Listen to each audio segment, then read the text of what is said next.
पूर्ण प्रतियोगिता के अंतर्गत मूल्य का निर्धारण, मूल्य का निर्धारण या कीमत का निर्धारण। तो हमने इससे पहले वाले चैप्टर में जाना था कि प्रतियोगिता के आधार पर बाजार 3 प्रकार के होते हैं। ऐसे बाजार की कई स्थितियां हैं जो इससे पूर्व के क्लास में हम लोगों ने पढ़ा है, लेकिन प्रतियोगिता के आधार पर बाजार के 3 प्रकार होते हैं। परफेक्ट कंपटीशन का मार्केट, मोनोपोली वाला मार्केट एंड ओलिगोपोली। पूर्ण प्रतियोगिता का बाजार, अपूर्ण प्रतियोगिता का बाजार और एकाधिकार का बाजार। याद रखेंगे, प्रतियोगिता के आधार पर, प्रतिस्पर्धा के आधार पर बाजार के कितने प्रकार हैं? 3 प्रकार हैं। पूर्ण प्रतियोगिता, एकाधिकार और अपूर्ण। लेकिन अलग अलग बाजार में वस्तु की कीमत का निर्धारण अलग अलग तरीका से किया जाता है। एक सामान्य नियम है जो कल हमने आपसे प्रश्न किया कि सामान्य नियम के अनुसार वस्तु का कीमत तय कैसे होता है। तो सामान्य नियम कहता है कि वस्तु का कीमत वस्तु की उपयोगिता और उत्पादन के लागत के द्वारा तय होता है। सही बात नहीं है कि भाई हम किसी वस्तु का दाम, जैसे ये मार्कर है, इसका कीमत हमने 25 रुपया दिया, अंदर आओ ना एक मिनट, इसका कीमत कितना है? 25 रुपया है। तो हमने इसको 25 रुपया क्यों दिया? तो इसको हमने 25 रुपया इसलिए दिया क्योंकि इससे हमें 25 रुपया के बराबर उपयोगिता मिलते। दूसरे हाँ, तो या तो 1 घंटा के बाद आओ ना तो कल आओ, ठीक है। दूसरा, हमें इससे 25 रुपया के बराबर यूटिलिटी मिलती है, उपयोगिता मिलती है, इसलिए इसको हम कितना दाम देते हैं? और दूसरा, कंपनी वाला इसे 25 रुपये में इसलिए बेच रहा है, दुकानदार इसलिए इसे 25 रुपया में इसलिए बेच रहा है क्योंकि उसे उपभोक्ता तक पहुंचाते पहुंचाते भले ही पाना हो 1 रुपया में, लेकिन उपभोक्ता के हाथ तक पहुंचाते पहुंचाते उसका भी खर्च 20 रुपया से ऊपर होगा। ये नहीं कि 20 रुपया मुनाफा कमाता होगा, 1-2 रुपया मुनाफा कमाता होगा, मैं मानता हूं इस बात को, लेकिन प्रश्न है कि हमारे हाथ तक पहुंचाते पहुंचाते उसका खर्च ज्यादा लग जाता है। गलत से। तो आइए तय करते हैं कि पूर्ण प्रतियोगिता के बाजार में मूल्य का निर्धारण कैसे होता है। तो पूर्ण प्रतियोगिता के बाजार में कीमत के निर्धारण को जानने से पहले हम एक बात जानेंगे कि पूर्ण प्रतियोगिता है क्या।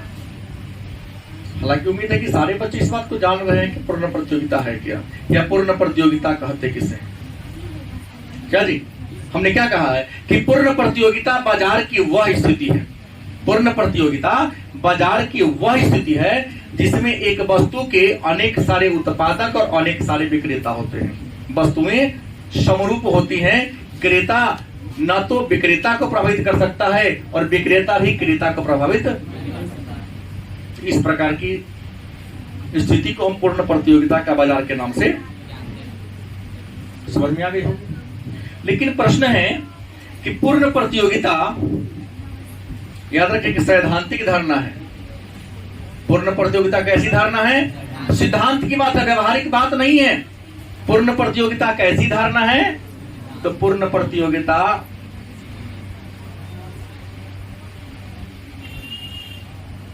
सैद्धांतिक धारणा है।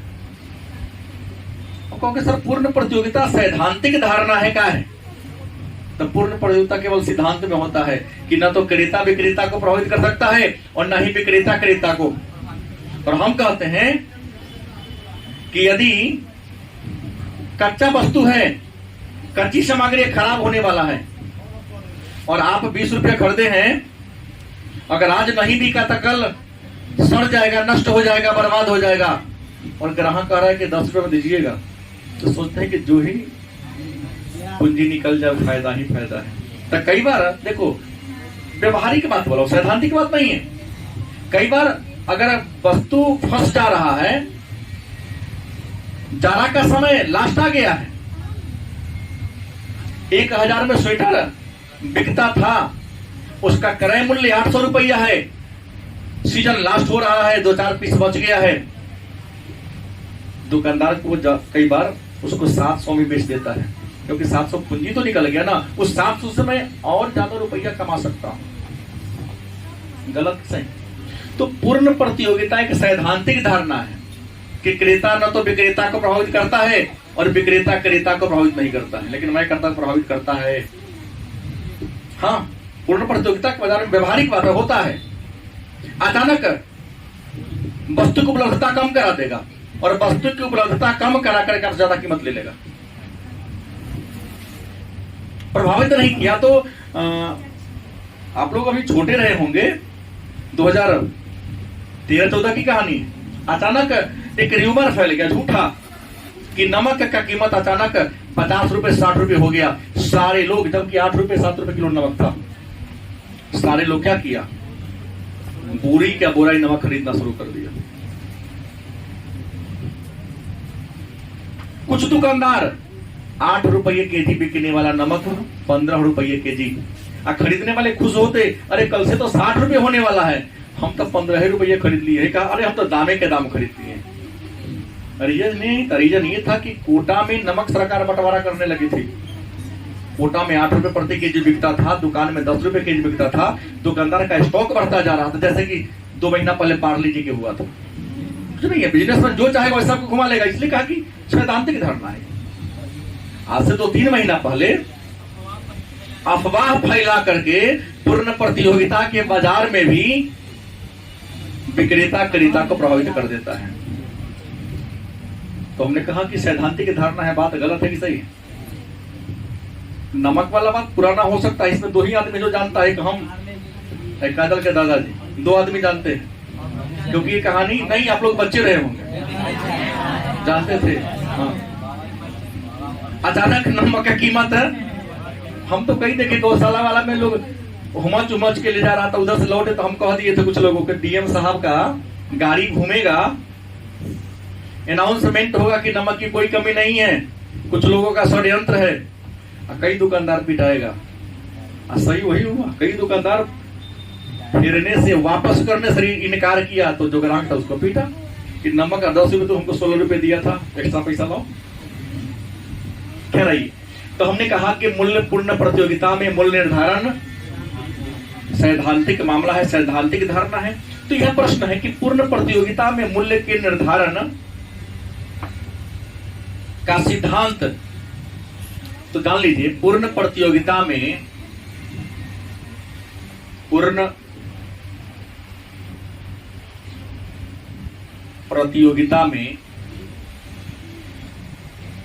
मूल्य निर्धारण के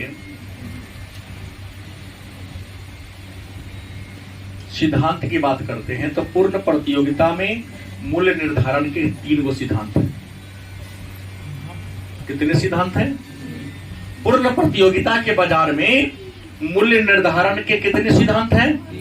3 ऐसे सिद्धांत हैं जिसके द्वारा पूर्ण प्रतियोगिता के बाजार में वस्तु का कीमत तय होता है। पहला है मूल्य का उत्पादन लागत सिद्धांत। मूल्य का उत्पादन लागत सिद्धांत, हम पहले ही बोल दिया हूं। मूल्य का उत्पादन लागत सिद्धांत पूर्ण प्रतियोगिता के बाजार ही नहीं, किसी भी बाजार में एक उत्पादक अपने वस्तु का उतना कीमत जरूर रखता है जितना कि उसको बनाने में खर्चा हुआ, लागत लगा है। लागत से कम पर कोई नहीं बेचेगा। यदि लागत से कम पर बेचेगा तो क्या होगा? सामान्य लाभ के लिए उसे लागत मूल्य पर वह बेच सकता है। कारखाना को बरकरार रखने के लिए, फर्म को बरकरार रखने के लिए, अस्थायित्व प्रदान करने के लिए मूल्य का उत्पादन लागत सिद्धांत, मूल्य का उत्पादन लागत सिद्धांत क्या कहता है? एक उद्यमी अपने वस्तु की कीमत को तय करते समय एक बात पर ध्यान जरूर देता है कि वस्तु को बनाने में खर्चा कितना हुआ। उत्पादन लागत का मतलब हुआ कि वस्तु को बनाने में खर्च कितना हुआ। अगर उतना पर भी बेच देता तो उद्यमी को हानि, क्योंकि खर्च में अपन मजदूरी भी जोड़ लिया रहता है। सब चीज का विज्ञापन लागत, माल की ढुलाई का खर्च, भवन किराया, बिजली किराया, बीमा, सबको जोड़ लिया रहता है। और इस विचार का प्रतिपादन जिस विद्वान ने किया, उस विद्वान का नाम था डेविड रिकार्डो। क्या नाम था? David Ricardo. तो पूर्ण प्रतियोगिता में वस्तु के मूल्य के निर्धारण का पहला सिद्धांत क्या है? मूल्य का उत्पादन लागत सिद्धांत। और मूल्य के उत्पादन लागत का सिद्धांत क्या कहता है कि पूर्ण प्रतियोगिता के बाजार में किसी वस्तु के कीमत को तय करते समय उद्यमी या उत्पादक इस बात को सबसे पहले ख्याल करता है, ध्यान रखता है कि वस्तु को बनाने में हमें खर्च। दूसरा, मूल्य का सीमांत उपयोगिता सिद्धांत। दूसरा क्या है? मूल्य का सीमांत उपयोगिता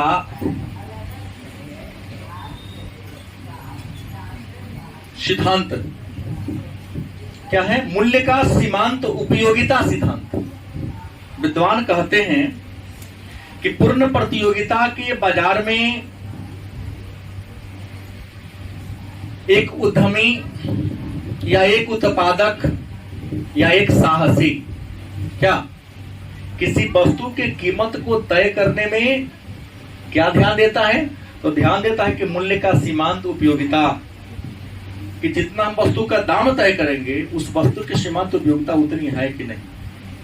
ये नहीं कि मनमाना जो मन होगा दाम तय कर देगा, उसका उपयोगिता देखेगा। हमने उदाहरण दिया, रसगुल्ला जो समोसा से 4 गुना छोटा है साइज में, कीमत 12 रुपया है ना, 12 रुपया। और चावल के पिसान वाला रसगुल्ला खा लोगे, मैदा वाला खा लो तो तुम्हारी समस्या है भाई। हाँ, 12 रुपया है, लेकिन उसे 4 गुना बड़ा समोसा है, उसका कीमत 10 रुपया है। 8 रुपया में भी कई जगह 7 रुपया में मिल रहा है। गलत सही? तो प्रश्न है कि मूल्य का सीमांत उपयोगिता सिद्धांत कहता है कि किसी वस्तु का दाम तय करते समय उद्यमी इस बात को ध्यान रखता है कि इस वस्तु से उपयोगिता कितना मिलेगा। कम उपयोगी वस्तु का कीमत कम होता है, याद रखिएगा, और जो वस्तु ज्यादा उपयोगी होता है उसका कीमत क्या होता है?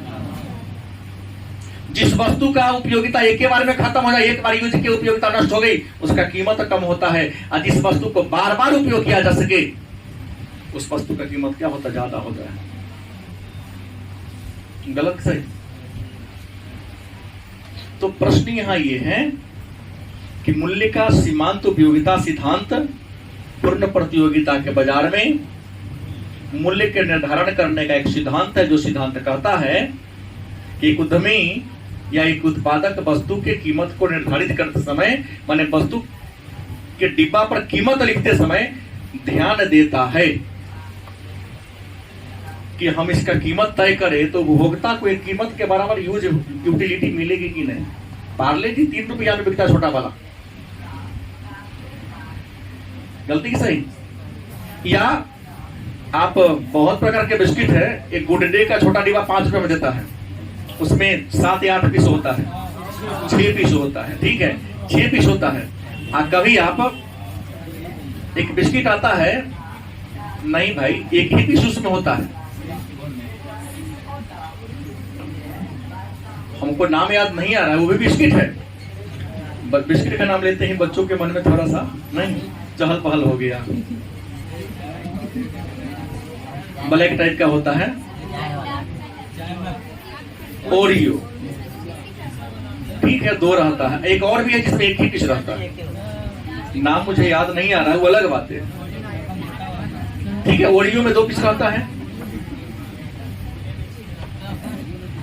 उसका दाम एक ही पीस का 5 रुपया नहीं। और गुड डे का पूरा 6 टिकिया का दाम 5 रुपया। मतलब 6 टिकिया में जितनी क्वालिटी है, जितनी गुणवत्ता है, ओरियो के एक टिकिया में उतनी गुणवत्ता है। गलत किस है? तब न उसका कीमत ज्यादा है, एक ही का कीमत 5 रुपया है। तो मूल्य के सीमांत उपयोगिता सिद्धांत यह कहता है कि वस्तु की कीमत तय करते समय उत्पादक किस बात पर ध्यान देता है? वस्तु के सीमांत उपयोगिता पर। जो इस वस्तु में उपयोगिता जितनी ज्यादा होगी उसका कीमत उतना ही क्या होगा, और वस्तु की उपयोगिता जितनी कम होगी उसका कीमत उतना ही क्या होगा, कम होगा। और इस विचार का प्रतिपादन जीवंश नामक विद्वान ने किया था। किसने किया था? ऑस्ट्रियन स्कूल के ये अर्थशास्त्री थे, जिन्होंने मूल्य निर्धारण के सीमांत उपयोगिता सिद्धांत का प्रतिपादन किया और बताया कि उद्यमी उपयोगिता को भी ध्यान में रखता है।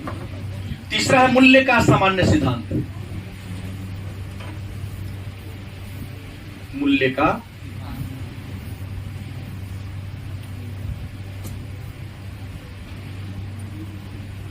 पूर्ण प्रतियोगिता में वस्तु के कीमत के निर्धारण करने वाला तीसरा और महत्वपूर्ण सिद्धांत है, उसका नाम है मूल्य का सामान्य सिद्धांत। और मूल्य के सामान्य सिद्धांत का प्रतिपादन प्रोफेसर मार्शल ने किया। किसने किया? मार्शल ने किया। और मार्शल ने कोई नया सिद्धांत नहीं दिया। मार्शल ने पूर्ण प्रतियोगिता के बाजार में वस्तु के कीमत का निर्धारण करने का कोई नया सिद्धांत नहीं दिया, बल्कि सिद्धांत क्या दिया? तो जेवंस और डेविड रिकार्डो के सिद्धांत को आपस में क्या कर दिया? जोड़ दिया। इन्होंने कहा कि नहीं, अलग अलग नहीं, हम वस्तु की कीमत निर्धारण करते समय देखते हैं कि वस्तु का लागत कितना है और वस्तु में उपयोगिता कितनी मिले। मतलब जहां पर लागत की रेखा और उपयोगिता की रेखा एक दूसरे को क्या करे? क्रॉस करे, काटे। जैसे कीमत का निर्धारण करते समय एक बात आता है ना कि जहां मांग की रेखा और पूर्ति की रेखा आपस में बराबर हो जाए, वहां पर संतुलित कीमत तय होता है। तो जहां पर उत्पादन लागत और दोनों को क्या कर दिया? जोड़ दिया। और जहां पर दोनों आपस में क्या होती है? बराबर हो जाती है। यहां उत्पादन लागत, लागत का मतलब हो गया पूर्ति से, क्या हो गया? उपयोगिता का मतलब क्या हो गया? मांग से जोड़ दिया। मतलब सीधा कहा कि जहां पर वस्तु के पूर्ति और वस्तु के मांग आपस में क्या करती है? काटती है, वहीं पर वस्तु की कीमत का। इसके लिए मार्शल ने एक उदाहरण दिया था कैंची का। किसका? आप में से किसी के पॉकेट में कैंची है? नहीं है। अब कैंची लेके नहीं है तो जैसे मान लो कैंची एक फलक हो, ये फलक हुआ, अगर कैंची से हमें काटना है तो देखिएगा कैंची में दो ऐसे होता है,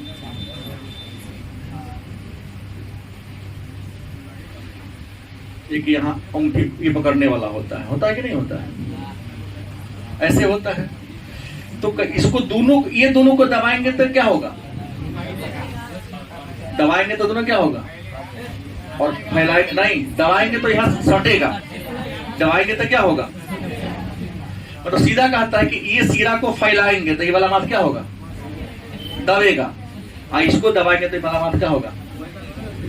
उल्टा फैलेगा ना। तो जहां पर कैंची कहता है कि एक सिरा को मांग और पूर्ति दोनों कर दिया, एक सिरा को मांग कर एक दूसरा क्या कर दिया? काटने के लिए चाहे कपड़ा को छोड़ने के लिए, या तो दोनों को दबाएंगे, दोनों क्या करेंगे? दबाएंगे तभी ना कटेगा। जब तक दोनों मुंह नहीं सटेगा तो कपड़ा कटाएगा, कागज कटाएगा? नहीं कटाएगा।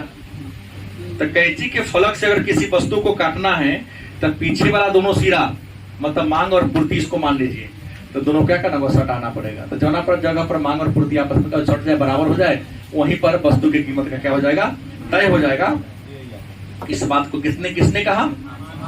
मार्शल नामक मनोवैज्ञानिक ने कहा। अच्छा, मार्शल ने आगे कहा, मतलब कीमत के निर्धारण करते समय दो सिद्धांत का सहारा लिया। मार्शल ने कीमत के निर्धारण करते समय दो सिद्धांतों का सहारा लिया। पहला लिया सहारा मांग के नियम का, और नियम का, और दूसरा लिया पूर्ति के नियम का। कौन नियम का? मार्शल ने पूर्ण प्रतियोगिता के बाजार में किसी वस्तु की कीमत को तय करते समय किस नियम का सहारा लिया? मांग के नियम का सहारा लिया। और मांग के नियम के बारे में हमने आपको चर्चा किया है, ये आपको हमने एक बात तो अवश्य बताया है, भले आपको याद न रहे। कीमत और मांग। हमने क्या बताया? मांग का नियम है, यदि अन्य बातें समान रहे तो बाजार में जब किसी वस्तु की कीमत ज्यादा होती है, वस्तु की कीमत क्या होगी? ज्यादा होगी, तो वस्तु की मांग क्या होगी? और जैसे जैसे कीमत घटती जाएगी मांग बढ़ता जाएगा, जैसे जैसे कीमत घटेगी मांग क्या होगा? बढ़ता जाएगा। गलत कि सही? मतलब 5, 10, 15, 20, 25, क्या दे सकते हैं? 5, 10, 15, 20 और 25। मतलब देखिए, कीमत अगर 25 है तो डिमांड कितना है? कीमत घटकर 25 से कितना हो गया? तो डिमांड बढ़कर कीमत घटकर 20 से 15 हो गया तो 15, फिर कीमत घटकर 10 हो गया तो 20, कीमत घटकर 5 तो मतलब सीधा है। मांग की रेखा हमने कहा ऊपर से नीचे, बाएं से या ऋणात्मक ढाल वाली होती है। क्यों? क्योंकि कम कीमत पर ज्यादा मांग और ज्यादा कीमत पर, इसी कारण से कीमत की रेखा की ढाल ऊपर से, मांग की रेखा की ढाल ऊपर से बाएं से दाएं या ऋणात्मक होती है। गलती कि सही? तो मांग का नियम का भी सहारा लिया। दूसरा सहारा क्या लिया? पूर्ति के नियम का। दिक्कत है किसी को? दूसरा सहारा इन्होंने क्या लिया? पूर्ति के नियम का। पूर्ति के नियम में भी हमने एक बात का उल्लेख किया है, आपको समझाया है। पूर्ति के नियम में क्या समझाया है? यहां कीमत लिखेंगे y ओ रेखा पर पूर्ति और OX रेखा पर मांग। यहां पूर्ति की रेखा क्या समझाया आपको? तो अगर वस्तु की कीमत 5 रुपया है तो पूर्ति मान लो 10 इकाई, कीमत बढ़कर 10 रुपया हो गया तो पूर्ति बढ़कर 20 हो गया। कीमत बढ़कर अगर 30 रुपया हो जा रहा है तो पूर्ति भी बढ़कर मानो तो 50 हो सकता है। मतलब दिखा रहा है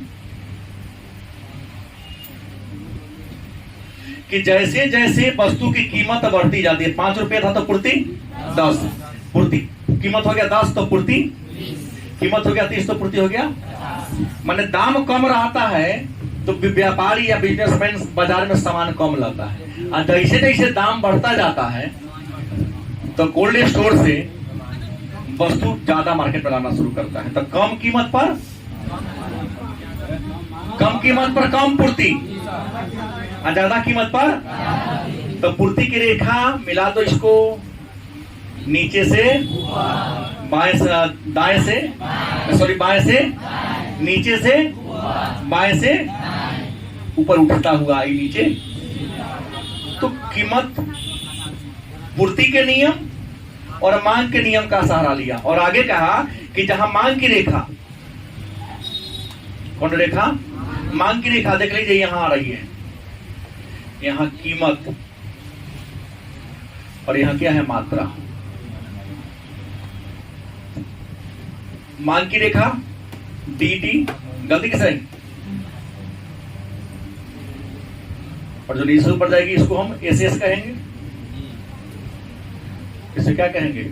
SS कहेंगे कि ना कहेंगे? इसको दिक्कत है। तो ये जो ऊपर वाली रेखा है क्या है? DD रेखा है। DD रेखा क्या कहा? अधिक कीमत पर कम मांग और कम कीमत पर आपको डिमांड की रेखा, सप्लाई की रेखा क्या कहता है? कि कम कीमत कम पूर्ति, ज्यादा कीमत ज्यादा पूर्ति।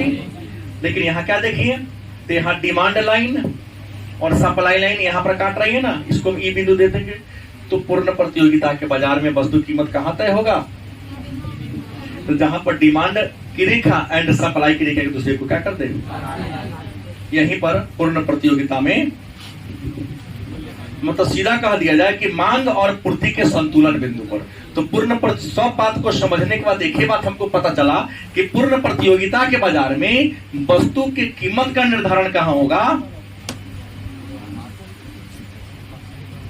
तो मांग तथा पूर्ति के, नहीं भाई, संतुलन बिंदु पर।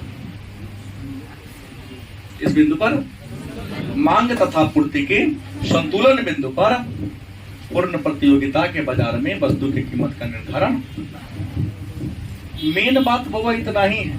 इसी बात को आपके अन्य जो प्रकाशक वाले हैं कितना तरीका से घुमा घुमा, लेकिन रियल में 3 बात ही है और ऐसे ही वस्तु की कीमत का निर्धारण होता है।